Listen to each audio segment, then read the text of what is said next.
شما میبینید از همه کوچه زیباترین شهر مسکو است که در بگاهی باز زیباتر می شود. بگاهی که اومده آنمی کوچه و این کوچه یک نظر کنید گذشته روید به حد کوچه زیبا است. Здесь мы до Красной площади هستیم. Красной площади شهر مسکو. اینجا 7 градусов там гарм است. اینکه فکر میکنید 7 градус اینجا خنک است. نه اینکه 7 градус гарм است. ощущение که чувствовать میکنید که در حقیقت همینجا خنک است. خنکی داره. لیکن температура 7 градус гарм میشه. ما نو از تاجیکستان اومدیم با самолет. از تاجیکستان باش رفتیم بعد از باش همینجا اومدیم. بعد از باش اومدیم Красный площадь. تو که تماشا کنیم و شما دام نشان تیم Красный площадь شهر مسکو. ما با او خاطر نشان نمیدیم که شما ندیده ایم. درست ما همه جایی از момент استفاده بوده نوربرداری کرده است. خنک است. ما هم قدر سر نیستیم که ما گوش نستیم. یک کافه میخریم کافه گرم که در اینجا وقتی گشتن و گپ زدن ما خنک نخوریم. گپ زده تو نمیده. دوستان عزیز چی کنید شما؟ مرحمت بیایید ما در شهر مسکو هستیم. حاضر اشته بعد شهر یکاترینبورگ میریم. مرحمت در شهر یکاترینبورگ مهمان شوید دوستان عزیز. من خیلی میهماندار هستم از برادرانی که در شهر روسیه بودن در خود شهر مسکو در دولت روسیه وقتی که فهمیدن که ما در مسکو هستیم و خواهش التماس کردن که مقصد اومده مهمان شوید. حسابی کم بودن وقتی ما نمیتوانیم ما خانه اون کسی مهمان شویم و امکانیت هم نداریم و التماس و خواهش میکنم برادران عزیز که از ما خفه نباشین. ان شاء الله خدا که راضی باشه بعد یک روز نه یک روز باز مهمان میشیم. باز من از تاجیکستان اومدگی خیلی وقتم کم است و خودم خیلی مونده هستم. وای اشخری هم ندارم. من شکلات راست رو هست. شکلات خدا استودم.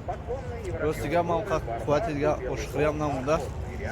خیلی مونده شدم. من در خونگاه انتظار هستم. برادرم انتظار است. دوستان همکارایی که خدمت کار میکنن شاگردان هم انتظار است. ببخشید برادران عزیز حضور که من خونه اون کس رفته نمیتوانم حسابی باز نو از تاجیکستان اومدم. خیلی موندم هستم و وقتم خیلی کوتاه است. من کوشش میکنم که در این وقت کوتاه چقدر که تونم اطراف Красной площади نوبرداری کنم شما در نشان دهم دوستان عزیز. راهی که ما با Красной площади در اومدیم اکنون به طرف کرمل میریم. دوستان عزیز اینجا را ما میدونم که شما در اینترنت دیدگی اومده دیدگی هستین تماشا کردین و این نواری ما برای برادرانی که ندیدن و میخوان دیده باشن میخوان تکرار ببینن و خاطرشون بیان وقتی که اینجا اومدگیان اینجا تماشا کردگیان با خاطرشون بزنن.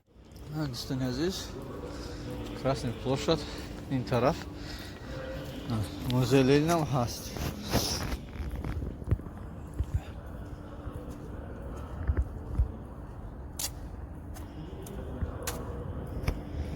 این طرف باشد Золотой дворец торговый центр. حاضر من در مسکو هستم در نزد کرمل.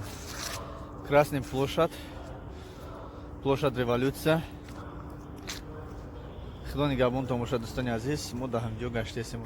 دوستان عزیز خیلی که هست ما خیلی کوشش میکنیم که برای شما دوستان نوربرداری کنیم نه تنها یک جای رو بلکه تمام اطرافش رو.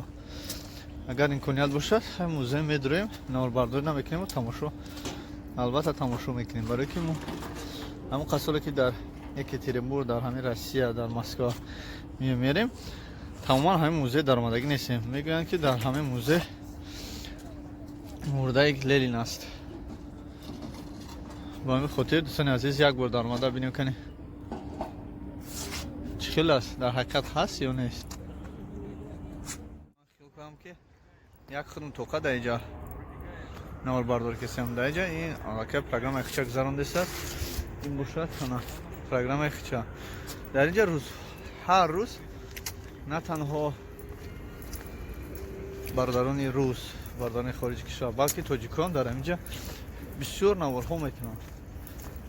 имрӯз танҳо мо як ду нафар дидем ки дар инҷо наворбардорӣ кардааст. баъд дар аввал занак бо фарзандон. ҳамин Красный площадь доимо як автобусе аст ки двухэтажный автобус аст. нархаш 800 то 1000 рубл аст. 800 то 1000 рубл аст. соат 12:00 шуд. дӯстони азиз, колокольчикам динг динг надромад. ина як гурӯҳи дигар бо дар инҷа наворбардорӣ кардестанд, видео навор кардестанд.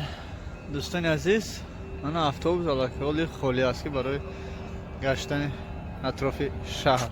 дар Москва ҳастам ва хеле миннатдор ҳастам ки бародарони зиёд маро ба хонаи худ даъват мекунанд. аммо афсӯс хеле вақт танг аст. узри бисёр ки мо наметавонам. азиз, дӯстони азиз, соата бинед 12 оо. баъзе одам мия Красный площадь, ҳамин автобусам мебинаву пушти автобус намеояд. барои ин ки соли аввал омадагӣ мо ҳам намедонистем ки дар пушти ҳамин Кремл, дар ҳамин назди ҳамин автобуси истодагиам ки поён мебиёд, ис тараф висиячи мостай, мости калон аст. соли аввал ман намедонистам, дуюмбора омадагӣ аллакай бохабар шидам. сеюмбора ина барое ки рафтаистам ки барое ки шуморо нишон диҳам. дӯстони азиз, барои оне ки шуморо нишон диҳам. худо нигаҳбонтон бошад. ки мерем пешоход мегзарем, у тараф мерем. Красный площадь пушти мо мемонад. як хеле зебо аст. Не понял? Время 2 часа. Хочу предложить вам. Что? Я вам пробовки хочу предложить. Нет, холодно. Нет, не холодно. Да? Там дают одноразовый плед, он же закрытый. Надо пока смотрю. Если что, подойдут вам. Нет, во-первых, ко мне... Инҷо на танҳо висячи мост ва Красный площадь аст, балки мана автобус, чӣ ки гуфтам, ва инами занаке ки десем, ино як пароход доранд, лодка доранд, катер доранд. дар ҳаминҷа аз ин тараф мақсад пулша мегирад, мебарад, суор мекунад ва дарини река Москва хеле мегардем. шо кардани ин қад ҷойҳо мо боз гаштем омадем ба Красный площадь. ки мана дестед ки мо дар Красный площадь ҳастем. ана боз рафта аз Красный площадь гузашта ягон ҷои зебо, хубтар, шудтар агар имконият бошад, мо хабардор шавем, рафта наворбардорӣ мекунем. небошад ба аэропорт меравем. ҳозир иншоалло насиб билет мегирем ва шаҳри Екатеринбург парвоз хоҳем кард. аллакай бинед одамҳо хеле дар ин ҷо зиёд шудааст. баъзе одам худро сурат мегирад, баъзе наворбардорӣ мекунад, баъзе дӯстони худ қад мебиёранд, дар ин ҷо расм мегиранд, баъзе дар ин ҷо наворбардорӣ мекунанд.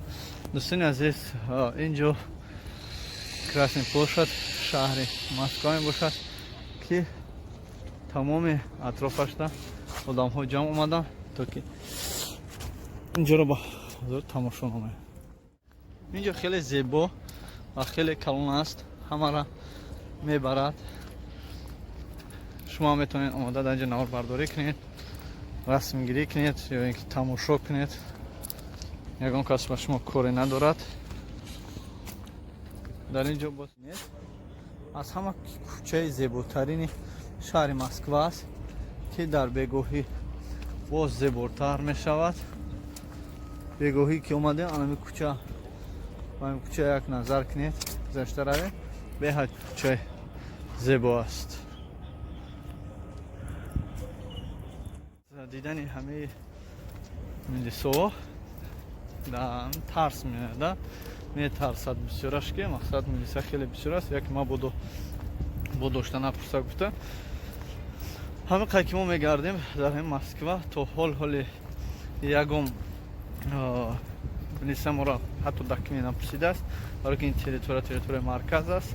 در اینجا یگان کس با تو کار ندارد. وقتی که خودت به یگان کس کار دار نشوی